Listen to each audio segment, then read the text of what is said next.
நமக்கு புதிய கனமும் மகிமை உண்டாவதாக. நாம் இந்த நாள் வேற செய்திகளாக நாம் கடந்து போகலாம். அது யோசுவாவின் புஸ்தகம் 15வது அதிகாரம் 13வது வசனம் முதல் 19வது வசனம் வரையில தெளிவா நிறுத்தி நிதானமா யாராவது வாசிக்கலாம். எல்லாரும் எடுத்துக்கிறீங்களா? 15வது அதிகாரம் 13வது வசனம் முதல் 19வது வசனம் வரை வாசிக்கலாம்.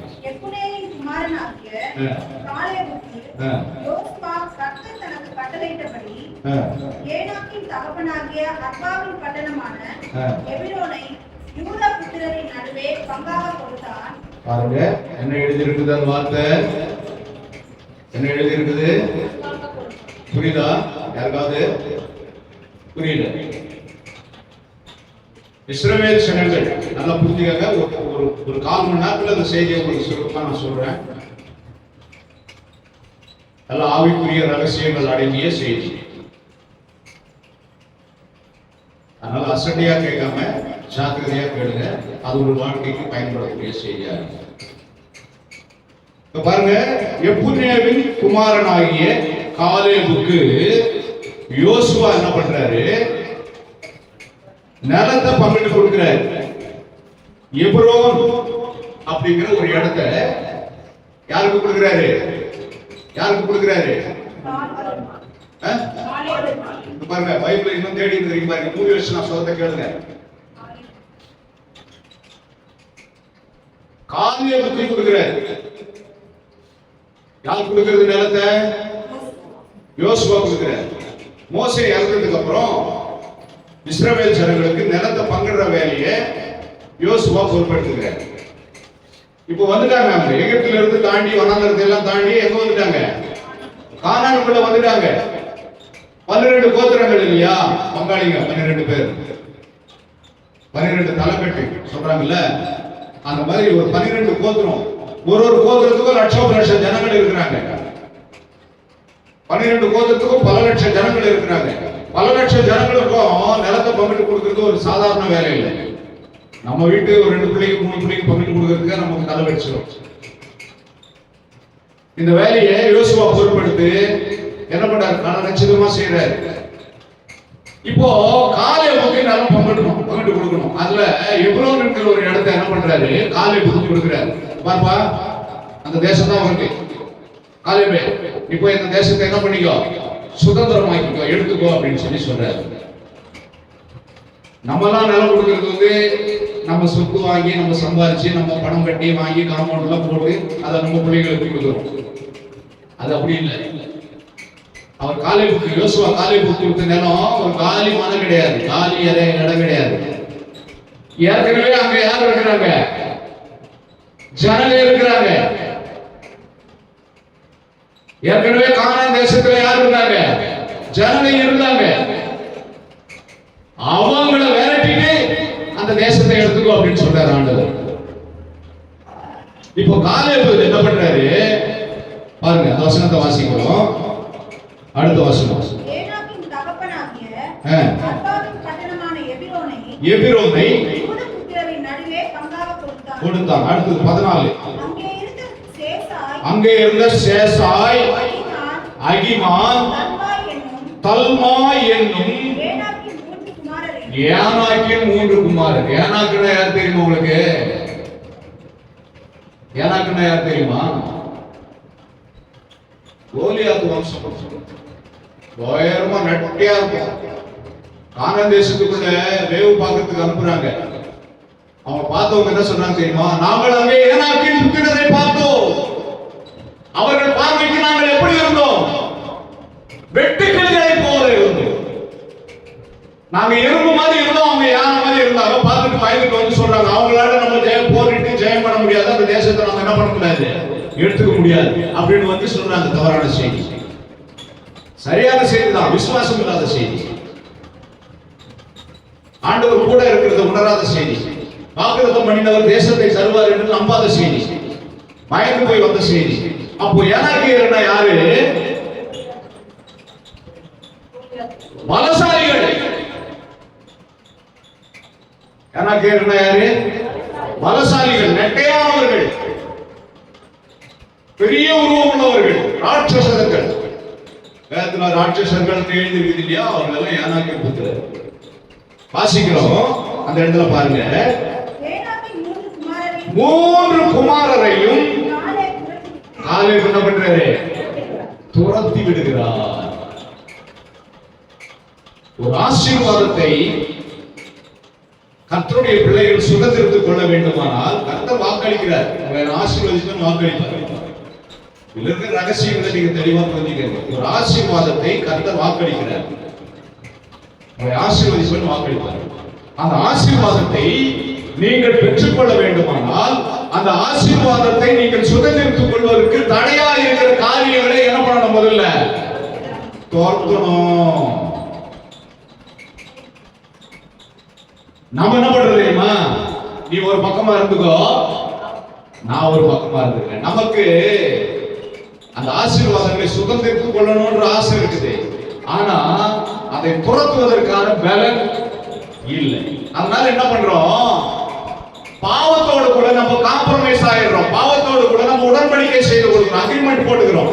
நீ ஒரு பக்கமா இருந்துக்கோ, தேவைப்படும் போது நான் உங்க கூட ஐக்கியமா இருக்கிறேன், மற்ற நேரங்கள்ல ஆண்டவரோட ஐக்கியமா இருக்கிறேன். ரெடியா சொல்லுங்க. ஆண்டவர் சொல்றாரு, ஏற்கனவே ஒரு இடத்துல சொல்றாரு, போய் அந்த தேசத்துல இருக்கிற எதையும் நீ என்ன பண்ணாத, வீட்டுக்கு எடுத்துன்னு வராத, எல்லாத்தையும் என்ன பண்ணாத, கொளுத்தி சாம்பலாக்கிட்டேன்னு சொல்லி சொல்றாரு. அங்க ஆகான்னு ஒருத்தர் இருந்தான். யாரு? ஆகான். அவன் என்ன பண்றான்? கொஞ்சம் திருடி கொண்டு வந்து பள்ளம் தோண்டி புதைச்சு வைக்கிறான். இப்படிப்பட்ட செயல்கள் செய்தா சாபம் தான் வருமா ஒழிய ஆசீர்வாதம் வராது. நாம புதைத்து வைக்கிறவர்கள் அல்ல, அழிக்கிறவர்கள். அதை புரிஞ்சுக்கங்க தயவு செய்து. காலேப் அந்த 3 பேரையும் 3 கூட்டத்தாரையும் என்ன பண்றார்? 3 பேர் 3 பேர் கிடையாது, 3 கூட்டத்தார், 3 கூட்ட ஜனங்கள், 3 சமுதாய ஜனங்கள், 3 தேசத்து ஜனங்கள். அவர்கள் பலசாலிகள், அவர்கள் ஏனாக்கியர்கள். 3 பேரையும் காலேப் என்ன பண்றாரு? அழித்து விட்டு அந்த தேசத்தை தனக்கு சொந்தமாக்கி கொள்கிறார். அப்ப ஆண்டவருடைய ஆசீர்வாதங்களை, ஆண்டவருடைய வாக்குத்தத்தங்களை நாம நமக்கு சொந்தமாக்கி கொள்ள வேண்டுமானால், அவைகளை நாம் அனுபவிக்க வேண்டுமானால், அது தொடர்ந்து நம்மோடு கூட இருக்க வேண்டுமானால், நாம அங்க இருக்கிற அசுத்தங்களை என்ன பண்ண? தூக்கி வெளியே போடணும். அதான் அவர் 3 பேர் குடும்பத்தார் என்ன பண்றார்? வெளியே துரத்துகிறார். நீங்க கவனமா, என்ன கவனமா. அப்புறம் பாருங்க, அதை அடுத்து வாசிக்க. அங்கே இருந்து தெபீரின் குடிகள் இடத்துக்கு போனான். பாருங்க, அடுத்து பக்கத்துல இப்ப 3 பேர் விரட்டிட்டான், 4வது இருக்கிற ஒரு இடத்துக்கு போறான். அதெல்லாம் அவனுடைய ஏரியா. கடவுள் வாக்குத்தத்தம் பண்ணது, கடவுளாலே அருளப்பட்ட ஆசீர்வாதம். ஆனா அந்த ஆசீர்வாதங்களை சுதந்திரத்துக்குள்ள அந்த தெபீரின் குடிகளுக்கு இருக்கிறாங்க. ஏற்கனவே 3 குடிகள் இருந்தாங்க, 3 குடிகளை காலி பண்ணிட்டான். இப்போ தெபீரின் குடிகள் இடத்துக்கு போறான். தெபீரின் குடிகள் இடத்துக்கு போய் என்ன சொல்றாரு பாருங்க.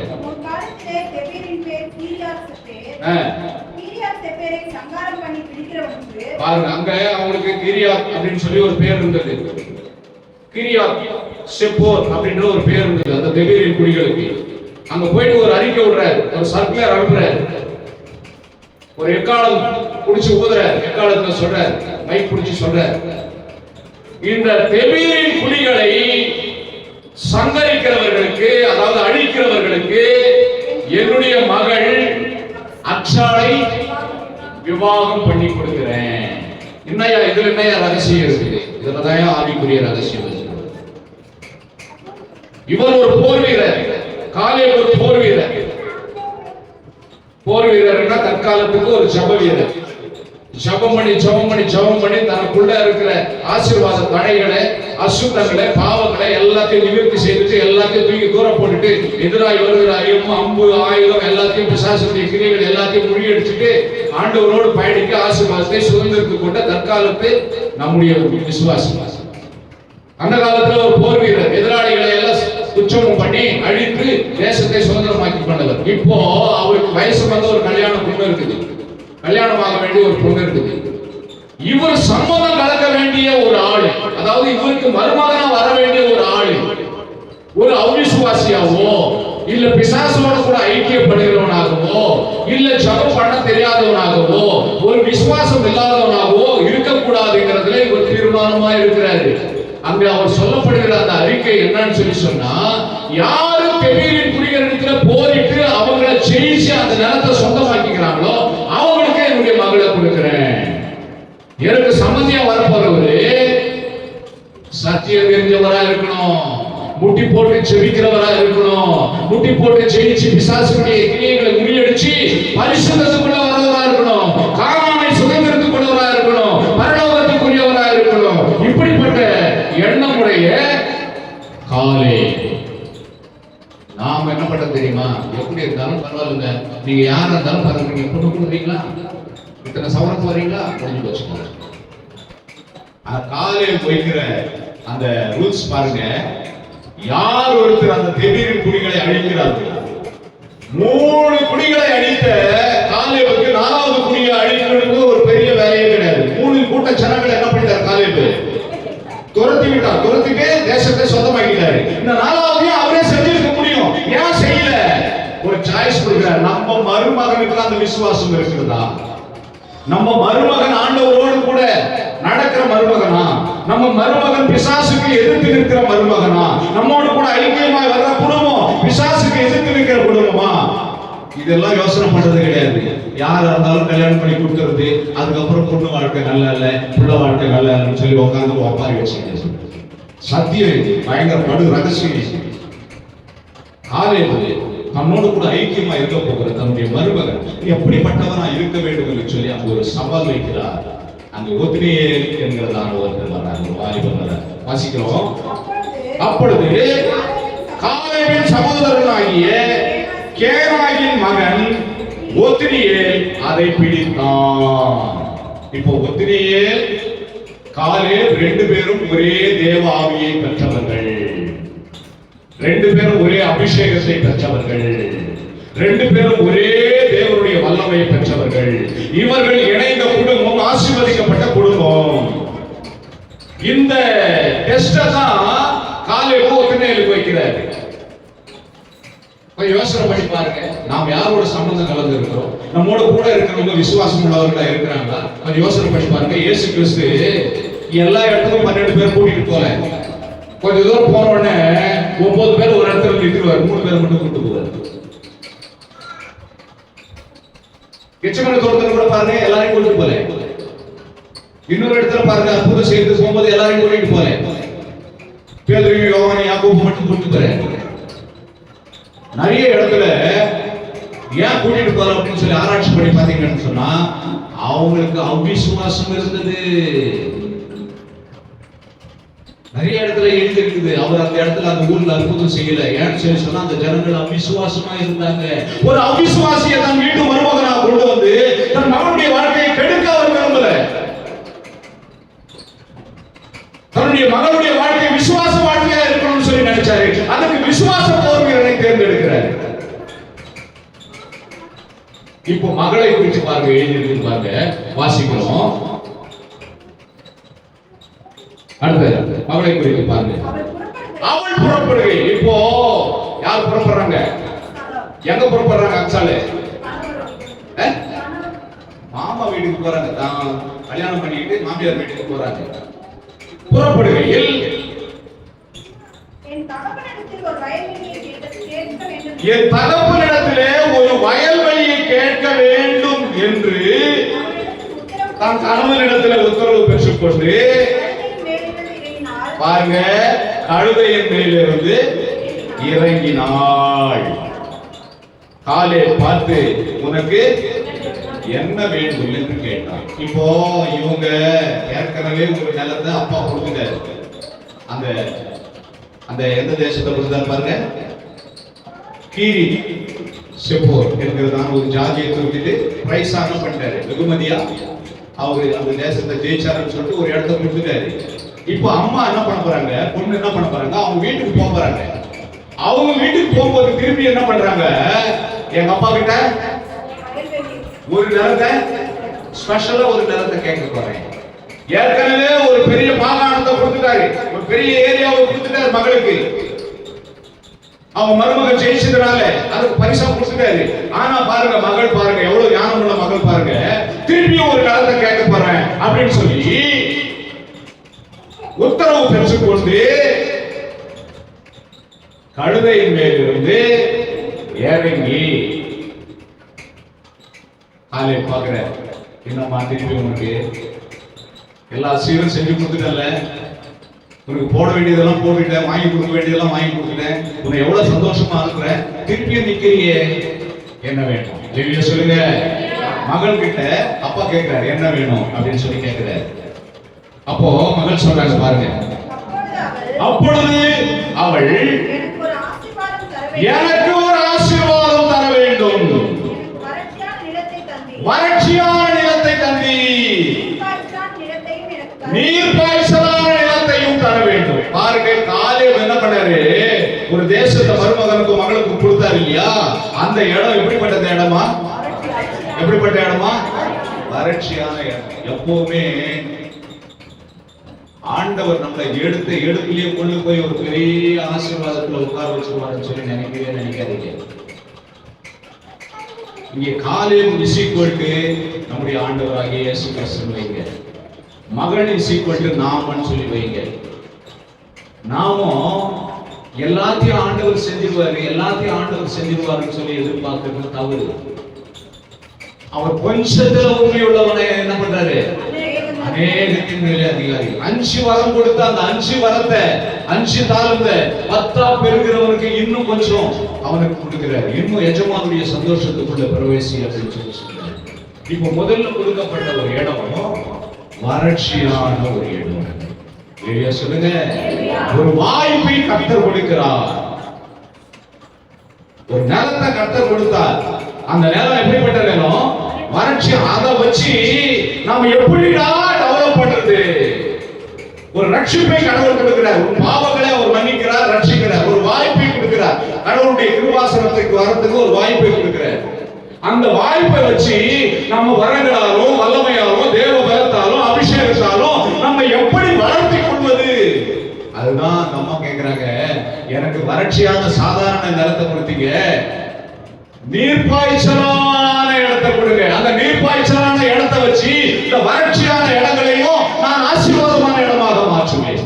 சொல்லுங்க, எனக்கு கொடுத்த இந்த கொஞ்சம் கிருபையை வைத்து நிறைய கிருபை உங்களிடத்திலிருந்து நான் சம்பாதித்துக் கொள்ள விரும்புகிறேன். இந்த கொஞ்சம் ஆசீர்வாதத்தை வைத்து அநேக ஆசீர்வாதங்களை உங்களிடத்திலிருந்து நான் பெற்றுக் கொள்ள விரும்புகிறேன். அதற்காக எனக்கு நீர் என்ன பண்ணணும், ஒரு ஆசீர்வாதம் தர வேண்டும். எனக்கு நீர்ப்பாய்ச்சலான இடம் இசைப்பட்டு அபிஷேகம் நிறைந்த வாழ்க்கை. ஒரு சாதாரண ரட்சிக்கப்பட்டு அந்த சாதாரண ரட்சிப்பிலேயே மெத்தனமா அபிஷேகம் இல்லாம நானும் கிறிஸ்துவேன் அப்படி என்று சொல்லி வாழ்கிற வாழ்க்கை எனக்கு வேண்டாயா. எனக்கு அபிஷேகமும் வல்லமையும் வரங்களும் வேண்டும், கிருபை வேண்டும். நிலம் இசைப்பட்டு எதை குறிக்கிறது, அப்படி இருதயத்தை குறிக்கிறது. இயேசு கிறிஸ்து ஒரு ஊமையை சொல்றாரு இல்லையா, கோதுமையை கொண்டு போய் விளைக்கிறாங்க, கதையை கொண்டு போய் விதைக்கிறாங்க. நல்ல எதை கொடுத்துறாரு, நல்ல இருதயத்துல நல்ல கதைகள் எழுதுறதுன்னு சொல்லி சொல்றாங்க இல்லையா. எடுத்து வாசிக்கலாம், வசனத்தை வாசிங்க. மத்தேயு 13:23 வசனம். மத்தேயு 13:23.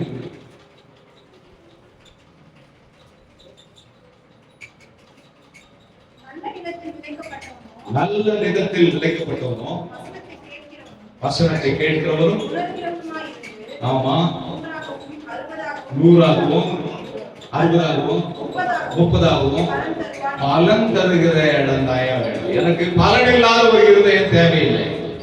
நிறைய பேர் ஞானஸ்தானம் எடுத்துட்டா அதோட கிறிஸ்துவ வாழ்க்கை முடிஞ்சு போச்சா, சபைக்கு வந்தா அதோட கிறிஸ்துவ வாழ்க்கை முடிஞ்சு போச்சா, அது ஆசீர்வாதமான வாழ்க்கையை வாழக்கூடாதா? கடவுளுடைய ஆசீர்வாதத்தை இன்னும் மேன்மேலும் எப்படி நம்ம விருத்தியாக்குறதுன்னு சொல்லி ஆவிக்குரிய ரகசியங்களை அறிந்து கொள்ளக்கூடாதா? வேதத்தின் ரகசியங்களை புரிந்து கொள்ளக்கூடாதா?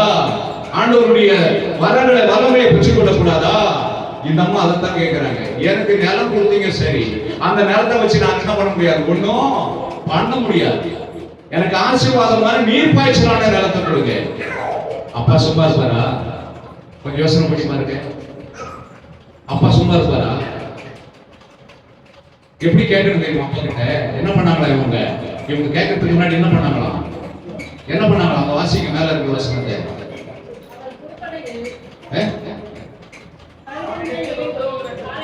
என்னமா வாசிங்க.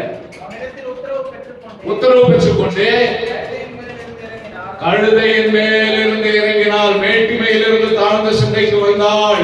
நம்ம அப்பா தானே, நம்ம எப்படி வேணா கேட்கலாம், மேல உட்கார்ந்தே கேட்கலாம், திமிரா கேட்கலாம், அதிகாரமா கேட்கலாம், குடுப்பியா கொடுக்க மாட்டியான்னு கேட்கலாம். நம்ம அப்பா கிட்ட எப்படி கேட்கணும்? வானோர் பூதளத்தோர் பூமியின் கீழானோர் யாவருடைய பாதங்களும் முடங்கும் நாமமுடைய நம்முடைய ஆண்டவர் கிட்ட எப்படி கேட்கணும்? போயிட்டு பணிந்து புரிந்து முழங்கால் படியிட கடவுள் இல்லையோ சொல்லுங்க. கடவுள் கிட்ட ஒரு ஆசீர்வாதத்தை கேட்கறது, ஆண்டவர் உமார நான் போச்சிருக்கிறேன், நீ செய்ய மாட்டியா? அவர் யாருங்க? அவரு நம்ம பக்கத்து வீட்டுக்காரர். அவர் மேல நம்ம போச்சுக்கிற மாதிரி ஆண்டவர் மேல போச்சுக்கிட்டு சொல்லுங்க. சர்வவல்லமையுள்ள தேவன் அவர்கிட்ட எப்படி போய் கேட்கணும்? பொண்ணு தானே, அப்பா கிட்ட கழுதின் மேல இருந்து இறங்காம கேட்டுருக்கலாம்ல. இது காலேபுக்கும் அவளுடைய மகளுக்கும் உள்ள சத்தியம் அல்ல, நமக்கும் கிறிஸ்துவுக்கும் உள்ள சத்தியம். அல்லையா சொல்ல மாட்டீங்களா? இந்த சத்தியத்தை தான் ரகசியமா வச்சிருக்கிறாரு. நம்ம அப்பா கிட்ட எப்படி போய் கேட்கணும்? நம்ம இயேசுவா கிட்ட எப்படி போய் ஜெபம் பண்ணணும்? ஆசீர்வாதத்தை பெற்றுக்கொள்ள நம்ம எப்படி தகுதியுள்ளவர்களாக்கி கொள்ளணும்? தாழ்மை வேண்டும். கெஞ்சணும், ஆண்டவர் கிட்ட போயிட்டு மன்றாடணும். பாருங்க, எப்பவும் பண்ற ஜெபம் தான் நம்ம பண்ணியிருந்தா அந்த வருஷம் குழந்தை பிறந்திருக்காது. யாருக்கு? அண்ணாளுக்கு. ஓய் உழுந்து அழுது போராடுறாங்க, கண்ணுல இருந்து அதோட்டுக்கு குழாயை திறந்து விட்ட மாதிரி தண்ணி வடியுது, இருந்தது அப்படியே சுக்குநூற உடைஞ்சு ஆனா ஓடுது. நல்ல நிலம், நல்ல இருதை, நல்ல சத்தியத்தை ஏற்றுக்கொள்ளும். வெளியே சொல்லுங்க. அதுல இருந்து ஜீவ ஊற்று புறப்படும். எங்க புறப்படும்? இருதயத்துக்குள்ள இருந்து ஜீவ ஊற்று புறப்படும். ஜீவ ஊற்று இல்லாத, ஒரு சோர்வையும் இல்லாத, ஒரு கொஞ்சமும் கடவுளுடைய பயம் இல்லாத இருதயமாய் வனாந்திரமான இருதயம் எனக்கு வேண்டாம்ப்பா. அந்த இருதயத்தை வச்சு நான் எந்த ஆசீர்வாதத்தையும் சுதந்திரிச்சு கொள்ள முடியாதப்பா. நீங்க என்னமோ என்ன ரட்சிச்சீங்க, நீங்க என்னமோ என்ன சபையில அங்கத்தினாரா சேர்த்துக்கிறீங்க, ஆனாலும் ஆண்டவரே ஆவியும் கனிகள் இல்லாத ஒரு இருதயம் எனக்கு தேவையில்லை. அதனால எனக்கு ஆசீர்வாதமான நிலமாகிய ஆவியும் கனிகளை தாங்க, உங்களுடைய வரவேலை வல்லமையை தாங்க, உங்களுடைய அபிஷேகத்தையும் பரிசுத்த ஆவியையும் தாங்க. கேட்கறது எப்படி கேட்கிறாங்க? கழுதையின் மேலிருந்து இறங்கி கேட்கிறாங்க. அவங்க இறந்து கழுதையின் மேல இருந்து, நாம நம்முடைய மேட்டுமை சிந்தனையில இருந்து. சங்கீதம் இறங்கினார் இல்லையா? மரத்தில் மேல இருந்து எங்கெல்லாம் இறங்கியன்னு எழுதி இருக்குதோ அங்கெல்லாம் தங்களை தாழ்த்தினார்கள் என்று அர்த்தம். வேதத்துல இப்படிப்பட்ட ரகசியங்களை மறைபொருளாய் பரிசுத்த ஆவியை நம்ம வைத்திருக்கிறார். அதை படிக்கிறவங்களுக்கு கர்த்தர் ஞானத்தை வெளிப்படுத்துவார், அதை புரிஞ்சு கொள்ள முடியும். பாருங்க, அப்பா கேட்டதை மட்டும் தர்றவர் இல்லைங்க. சாலமோன் ஞானத்தை கேட்டாரு, ஞானத்தை மட்டும் கொடுத்தவர் இல்லை. வாசிக்கிறோம், எடுத்து வாசிங்க. 1 ராஜாக்கள் புத்தகம் 3ஆம் அதிகாரம் 10ல இருந்து 13 வரைக்கும் வாசிங்க. 1 ராஜாக்கள் 3 10ல இருந்து 13 வரைக்கும்.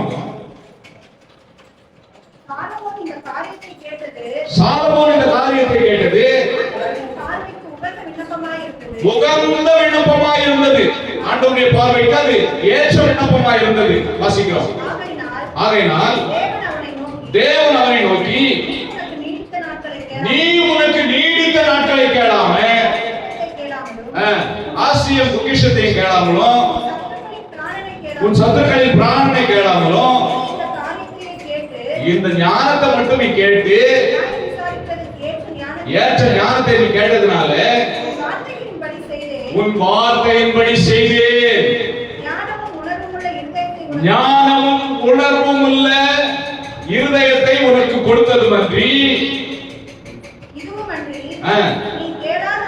நீ கேளாத, சொல்லுங்க, நீ கேளாத ஐஸ்வர்யத்தையும் மகிமையையும் உனக்கு தந்தேன், எடுத்துக்கோ அப்படின்னு சொல்லி கேளாததையும் கொடுக்கிறார். ஆசீர்வாதம் தருகிற ஆண்டவர் இங்க என்ன பண்றாரு பாருங்க. நான் ஏற்கனவே சொல்லிட்டேன், காலேஜ் சீக்வெண்ட் யாரு? காலேஜ் சீக்வெண்ட் யாரு? நம்முடைய ஆண்டவர். இந்த அம்மா கேட்கறாங்க, ஒரு ஆசீர்வாதமான ஒரு இடம் கேட்கறாங்க. ஆனா அங்க எழுதி இருக்கிற வசனத்தை நீங்க தியானிக்கும் போது அந்த வசனம் சொல்லுகிறது பாருங்க. அப்பொழுது அவளுக்கு நல்ல கவனிங்க. அந்த அம்மா கேட்டது என்னது? இன்னொரு அடி நினைவு கூறுங்க, அந்த வசனத்தை வாசிங்க. வறட்சியான நிலத்தை கொடுத்தீர், நீர்ப்பாய்ச்சலான நிலம் வேண்டும் என்று கேட்டார்கள். ஆனால் இவர் என்ன பண்றாரு பாருங்க, அப்பொழுது மேற்புறத்திலும் கீழ்ப்புறத்திலும் நீர்ப்பாய்ச்சலான நிலத்தை கொடுத்தார். கரெக்டா தட்டுமா? உங்களுக்கு ஏதாவது புரிஞ்சுதா? மேற்புறத்திலும் கீழ்ப்புறத்திலும் நீர்ப்பாய்ச்சலான இடம் ஏதாவது புரிஞ்சுதா உங்களுக்கு? சத்தியத்தை கவனமா கேட்டுக்கிட்டே வந்தீங்கன்னா பரிசுத்த ஆவியானவர் உங்களுக்குள்ள கிரியை செய்வார், அது புரிய வைப்பார். ஏதாவது புரிஞ்சுதா? எதுவும் புரியல, ரொம்ப சந்தோஷம். நீங்க இப்படியே இருந்தாதான் நான் இப்படி இருக்க முடியும். நீங்க கொஞ்சம் வளர்ந்துட்டீங்கன்னா நான் அவமானப்பட வேண்டும். அப்படியா? நீங்க வளர்ந்தீங்கன்னா தான் நான் சந்தோஷமா இருப்பேன். மேற்புறத்திலும் பரலோகத்தின் மேன்மையையும் பூமிக்குரிய ஆசீர்வாதங்களையும் கர்த்தர் உங்களுக்கு தருவார். மேல இருக்கிற ஆசீர்வாதம் வரங்களாலும் வறுமையாலும் அபிஷேகத்தாலும் கர்த்தரை தேவதூதர்களை போல ஆராதிக்கிற ஒரு நல்ல கிருபையை தருவார். பூமியிலே உனக்கு வாழ்வதற்கு வாழ்வாதாரத்தின் தேவைகளை சகலத்தையும் சந்தோஷமாக தருவார். அப்பா கிட்ட தாழ்மையோடு கேட்ட என்ன கிடைக்கும்? கேட்டது மட்டும் இல்ல, கேளாததும் கிடைக்கும். அப்பா கிட்ட எப்படி கேட்கணும்? தாழ்மையை கேட்கணும். அப்பாவோடு கூட நம்ம பயணம் பண்ணணும்னு நமக்கு என்ன வேணும்? அதே அப்பாவுக்கு இருக்கிற விசுவாசம். சொல்றாரு, என்னை விசுவாசிக்கிறவன் என்னிலும்.